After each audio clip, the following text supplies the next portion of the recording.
Hello and welcome to BQ Prime. You're watching Talking Point, and my guest today is Gautam Duggad, Head of Research and Institutional Equities at Motilal Oswal. Gautam, thank you very much for joining us on BQ Prime. Uh, my first question to you is on the regional conflict which is coming up, which came up over the weekend, is the Gaza War. What could be the potential impact for Indian equities or in some of the Indian companies? Good morning. Thanks for having me. See, this is a very evolving sort of a conflict. I think Israel-Palestinian crisis is not something which is new. In the past, also it has happened. Just the scale of conflict and the extent of damage is very different and disproportionate this time, and in a way, a bit unfortunate also for human lives. But as far as markets are concerned, Sajid, if you had seen the reaction of the markets this morning, global as well as Indian, and the way crude has behaved, because that's one thing which people always get most worried about, because supply chains come into picture and there is always a sort of a panic reaction at the first instance. But we've seen that today, at least so far, the markets have been very mature and calibrated. And if you see even past conflicts, whether it is Russia, Ukraine, or the periodic North Korean related news flow which we keep getting once in a while, every once in a while, we've seen that typically this sort of things usually create a downward sort of a movement in the market for a few days. And then after a week or so, people move on to the next thing. And usually in the past, buying during such periods of downturns have helped. Now, obviously, every period has its own different context. So I don't want to second guess what can happen here. But I would imagine that in another 3-4 days, the market will start talking about earnings and other fundamental factors. So this can at max be a couple of days of a news cycle. Unfortunate as it is, but yeah, markets have handled it very well so far. Do you think that unlike the Russia-Ukraine war, there could be an impact to the supply chain, because that's much bigger worry, right? Because in the Russia-Ukraine, it was not the war, but the impact on the supply chain that led to a lot of issues.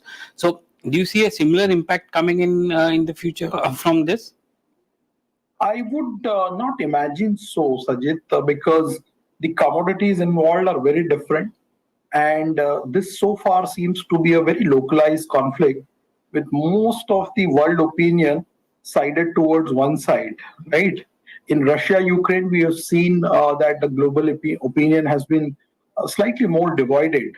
While I'm not an expert on strategic affairs or defense matters, all I can say is it's too early to sort of pontificate on what exactly can happen to the supply chain. We will have to allow some time to elapse and see how things develop. This is still a just 48 hours old war. So let's see how things shape up and then accordingly form a view. In this context, we have completed the second quarter. What's your take on the second quarter as earnings for Nifty or your portfolio companies? So yeah, I mean, second quarter earnings preview we've just released, and we've done several changes in the model portfolio. We are expecting a very healthy quarter. First quarter we had seen close to 30% earnings growth for Nifty and about 18% without OMC. We are seeing something similar this time around as well. 21% earnings growth for Nifty and 15% ex of OMC. For our broader coverage universe, we are penciling in a 40% earnings growth, largely because of a very sharp upswing in OMC's profits on a YOY basis. If you keep aside OMCs, then even for our coverage universe, we are talking about a 20% plus earnings growth. And this is a quarter where margin expansion will be very strong on a YOY basis across sectors. Auto, cement, consumer, metals, oil and gas. There's a few sectors where margin expansion will be very strong. We are expecting close to 250 to 300 bps of a margin expansion at operating level for different set of aggregates, depending on which one you look at. So while the top line growth is expected to be a bit tepid, given what is happening and given the fact that a lot of the inflation is in the base now, so we are talking about 6 to 7% top line growth for both our coverage and about 8-9% for Nifty. But the EBITDA growth will be in the range of 17-18% and earnings growth in the range of 20 to 40%. That 40% spike is largely owing to OMCs in our coverage universe. Without the OMCs, for our coverage also, we are talking about 20 to 21% kind of an earnings growth. Sectors which are expected to lead are the same that we have seen for last 3 quarters, which is financials. Auto, once again, auto has had a very strong and a stellar run for the last 3 quarters in terms of earnings growth. We expect that to continue in this quarter as well. And then, oil and gas, as I mentioned, even X of OMCs we are talking about a 15% growth. Aside of that, tech is expected to be very muted, 6-7% earnings growth. Consumer about 14-15% earnings growth. And then we have sectors like cement, which are coming back after a very long time. The last time cement had shown an earnings growth was in September 21 quarter. After that, there has been an earnings decline for the next 7 consecutive quarters. And this quarter now we are expecting a very strong 70% growth on an extremely low base. So optically, it will look very strong because your EBITDA margins, EBITDA per ton, all of them are going to look pretty good. And sector which is not going to do well are some of the smaller sectors like specialty chemicals, where we are expecting about 20% earnings decline, and even sectors like retail, where also we are expecting a double-digit earnings decline because the demand has been very soft in the quarter that has gone by for segments like QSR, apparel, footwear. So net-net at an aggregate level, very strong growth led by domestic cyclicals, which is financials and auto. Also, is it more going to be led more by volume or pricing as well? So it's very difficult to categorize that pricing and volume equation at an aggregate level. You have to look at sector by sector. So for example, in auto, there is a contribution from both volume, pricing, operating leverage, as well as lower commodity cost. In consumer, it is largely led by lower commodity cost because the top line growth is just about 6%, which basically tells you that volume growth is extremely tepid and which is perfectly in line with what the managements have guided at the end of the first quarter FY24 earnings season and what we are gathering from the on-ground channel checks. In other sectors like cement, volume growth is pretty decent. I mentioned it for auto also. And then in some of the other sectors, volumes do not make much of a dent. Whether it is metals or oil and gas, there the underlying commodity price behavior plays a much stronger part. So when you speak about oil and gas and this outlier which is coming in because that's bumping up the entire top line and the bottom line for the Nifty and your portfolio companies, have you factored in the fact that there hasn't been much change to the marketing margins and that could be muting the profitability point of view, not the EBITDA. At the EBITDA level they would be doing much better, but profitability level?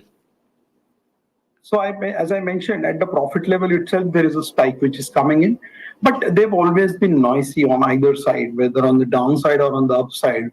Right now, it is contributing on the positive side. We've been used to seeing their negative contribution for a fairly long period of time. So generally, we sort of exclude them when we are performing any serious analysis on numbers and aggregates. So oil and gas earnings, specifically the 3 OMCs, they usually tend to sort of create a distortion in the aggregate numbers. So it's always advisable to look at the aggregate trends by removing OMC. As it is, there is just one OMC left in Nifty 50 index. So you just have to ignore that and look at the rest 49 companies when you're doing a YOY comparison to get a slightly more substantive insights. As far as their own stock performance is concerned, I think it's dictated by things which are outside the realm of fundamentals, which is what is happening globally to crude, how the government is reacting, how the politics is shaping up, do they have the pricing freedom, and things like that. So earnings necessarily do not make much of an impact on their performance, on their stock performance on either side. Mm-hmm. In the technology space, Gautam, TCS is coming out with its earnings. There's a buyback also on the agenda today, the fifth one. Will that be enough to support the stock in the short term, given the fact the kind of macroeconomic headwinds and the muted earnings growth that you are projecting? So, Sajid, IT is going through a bit of a rough patch because of what is happening globally to the growth narrative and also to the interest rate movements that have happened, plus the commentary, which sort of signifies that we have not seen the last of the rate hike. And therefore, the concerns from a global growth point of view should continue to remain there.